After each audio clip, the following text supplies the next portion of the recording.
Hey guys, Saturdays are for blue jobs, so today I am going to be rebluing this Winchester Model 70 chambered in 243. I'll be rebluing all the steel parts for it, and I just wanted to give you a little walkthrough tutorial on the steps of rebluing with hot salts, Brownells Oxynate No.7. And Josh Coburn from Brownells asked me to start doing my videos shirtless, so here you go, Josh. So actually, we're going to be heating these salts to 300 degrees Fahrenheit, right around there. So I don't recommend doing this process shirtless. I just wanted to come through for Josh there. I put my shirt back on just so I don't get any comments about my unsafe practices. It was just a joke. But anyways, as you can see here, I have my parts already polished and degreased. I have some of the small parts soaking in brake clean right now.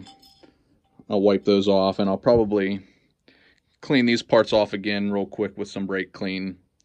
Brownells makes, I don't know if you can't see it back here. I'll pull it out. They make Dicra Clean number 909. It's pretty much a degreaser that you can use as a last step before dipping your parts in the bluing tanks. I don't always use it. I feel like sometimes I get my parts clean enough with just brake clean or acetone, but that's a product that they have that works great. Sometimes I'm just in a hurry and I feel like it's an extra step that is unnecessary, being that I meticulously clean all the grease and grime off of my parts prior to even coming up here to the bluing room. If you watch my other videos, here is my little basket for small parts that Brownells sells. I'm going to be trying it out for the first time today. But yeah, this is what you're working with when you start. Obviously, you polish everything down and get it to the finish that you want, because bluing is not going to hide anything. If you have scratches in your bare metal, you're going to have scratches in your bluing. It's not like paint that's going to cover anything up. It actually might even enhance it. So you want to get your metal exactly how you want it prior to bluing.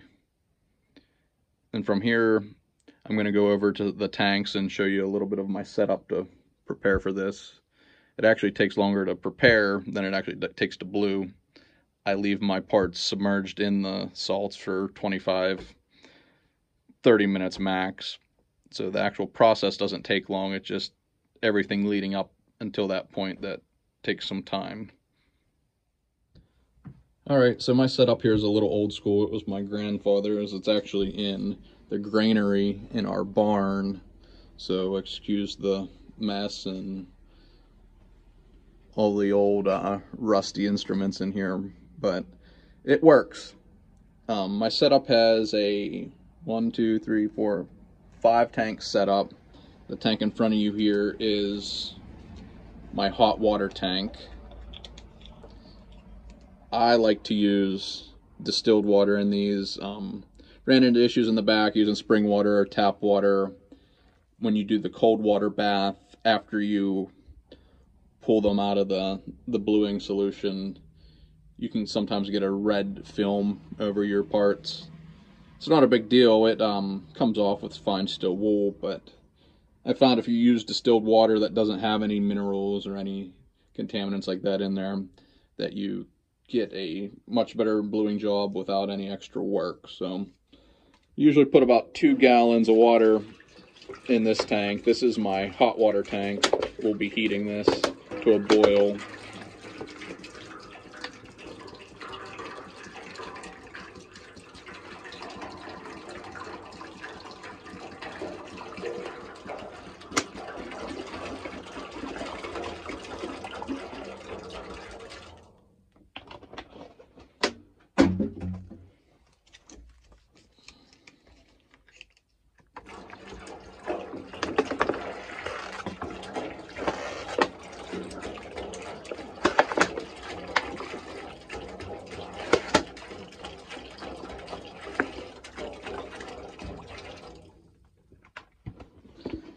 there's that. I'll be turning the gas on here and getting that to a boil. I don't get in too big of a hurry.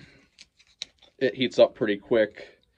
And if you do it too quick, you start losing your water due to evaporation before you're ready to use it. So I don't light it as soon as I light my bluing salts. Next step is cold water tank. I'm gonna put about 1.5 gallons in here. I like to save a little bit of the distilled water in case I have to add it to the bluing solution, because you want the bluing solution to be at a rolling boil around 295 degrees, and if it's boiling at a higher temperature, that means the salt concentration is too high and you need to dilute it a little bit. If it's boiling too low, that means you have too much water and it needs to boil off some.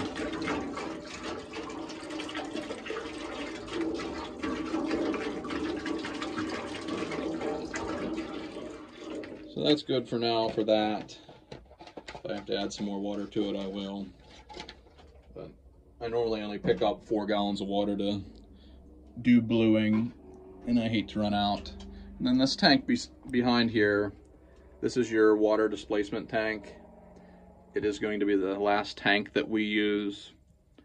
They make water displacing oil for it, or which what I have in here is diesel fuel. It does the same thing. It pulls the oil out of your parts and gives it a nice oily finish that you have a little bit of trouble taking off, but it's definitely not going to make your parts rust.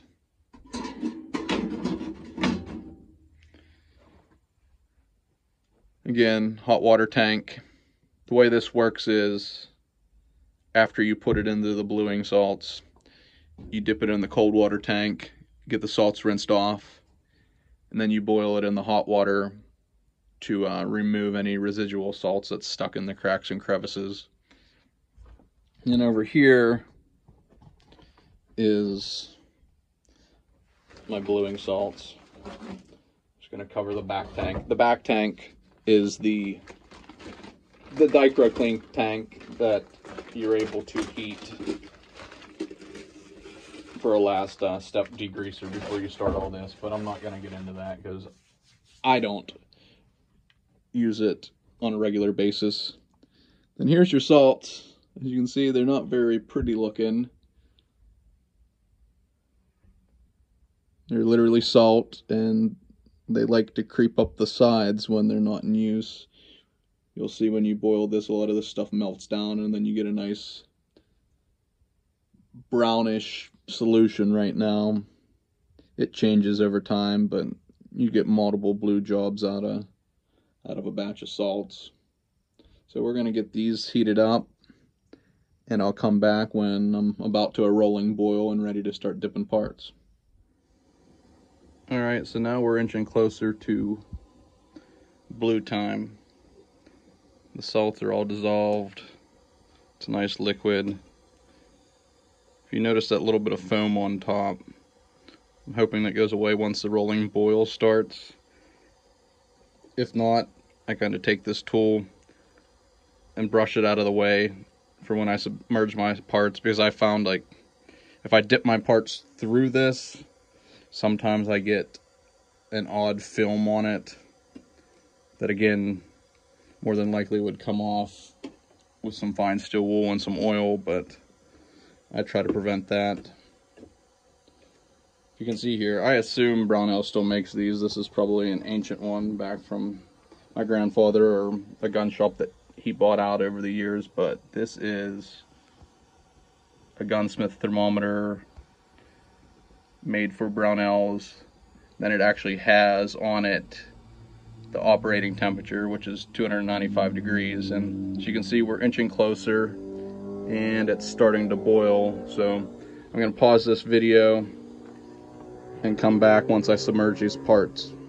Okay, so I started putting some of my small parts in slowly, just so I didn't drop the temperature too much on the solution, because you're putting cold steel or room temperature steel into 300 degrees, and it drops the temperature pretty drastically. You're going to see it even more when I put the barreled action down in here. But I try to do it in steps just so I don't drop it so low. But this is why you're seeing that it's not at a rolling boil. It was, and then I started dropping parts in, and then this is what happens. But it's okay. Once everything's in and submerged, temperature will come back up, and we'll let this boil for 25 minutes or so. Again, I like to try to get this little bit of film that lays on the top out of the way, so I'm not dropping my parts down through it. That looks pretty good. I'm going to hurry up and grab my barreled action and drop it in. And I like to move it around a little bit once it's in there. We'll crank the temperature up a little bit since it dropped. Get this to a boil.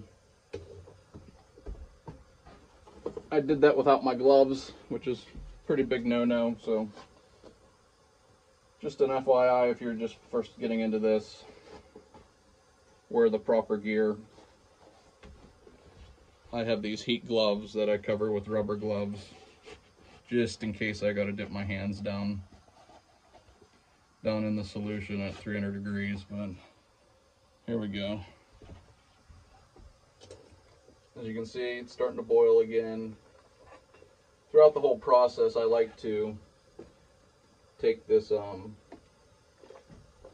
paddle, spatula looking thing, and just circulate the salts. Over here in this corner, I have that mesh basket with the small parts in.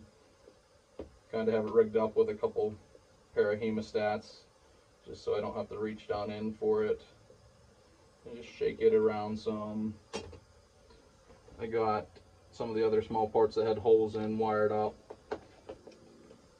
Shake them around, move them around a little bit.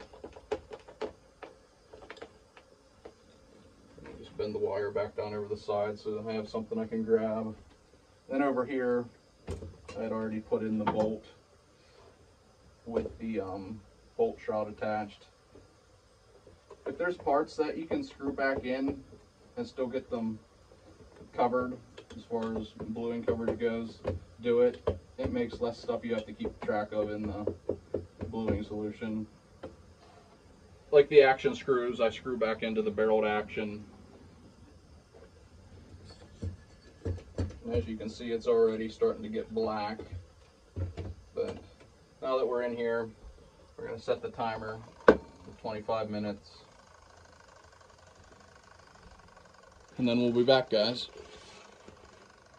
Okay, so after I put the parts in the bluing salts, I came over here and turned on the burner for the hot water to get that heated up.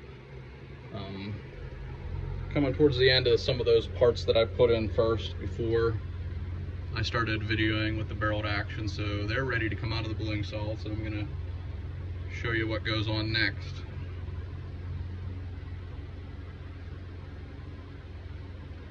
Okay, so here we go, time for the cold water bath.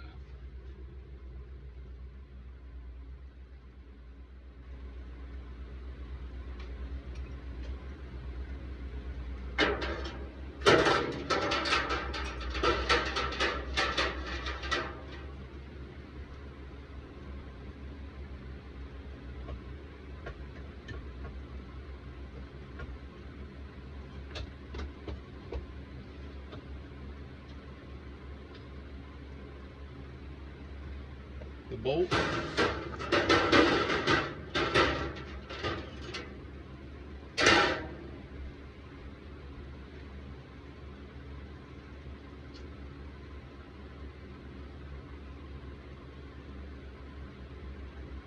then the small parts that I did with the basket. I'm curious to see how they came out.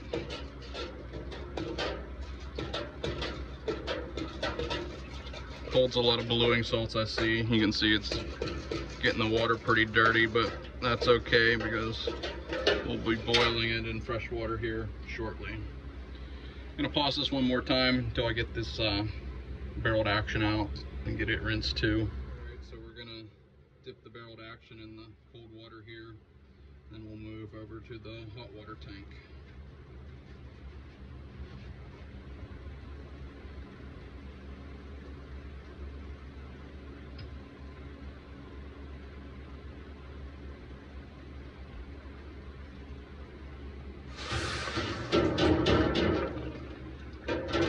As you can see with the distilled water, it kept everything nice and black. It didn't discolor it. Like I said, sometimes when you use spring water or even purified water, anything that might have some trace minerals in, it can change the color, give it a coating on the outside. And I just like to prevent that, less work before reassembling. Pause the video once again and I'll see you over at the hot water tank. Alright, we're over at the hot water tank. Some of these small parts that I had previously put in here are ready to come out and make room for the barreled action. I was pleasantly surprised how well this basket worked. As you can see, nice and blued, no remnants of any salts in there now, so we'll let these dry off a bit and then they're going to be put in the water displacement oil. Again, some small parts here I've wired together, let them cool off for a second.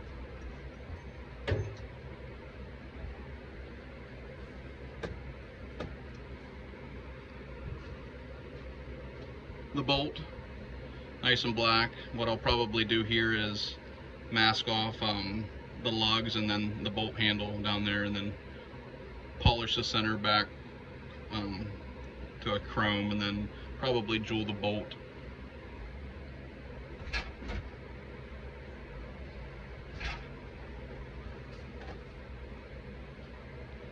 Then we have the bolt shroud here. It was more of like cast material, so I didn't polish it. I bead blast it before I prepped it for bluing.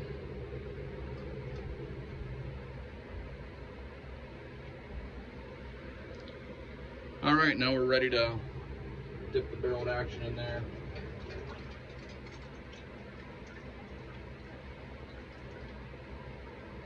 And then we'll boil out any excess salts that are trapped in there, in the barrel threads or anywhere.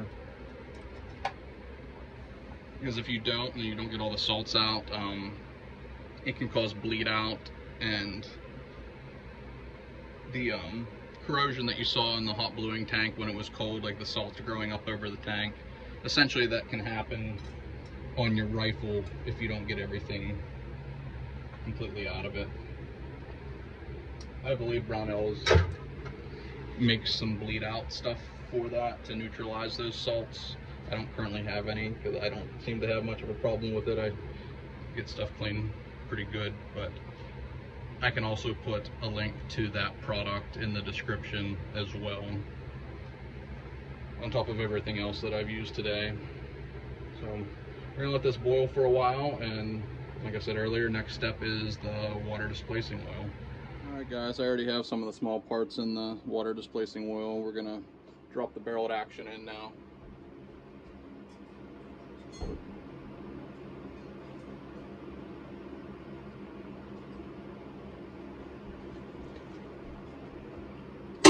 Oh, don't want to do that. That was a little hard, but all right. That was still extremely hot from getting out of the hot water. Just want to leave it in there for a while. It'll get all the water out of the cracks and crevices. Hang it up, let the oil dry. Then you wipe it down and assemble it. I'll come back when everything's done.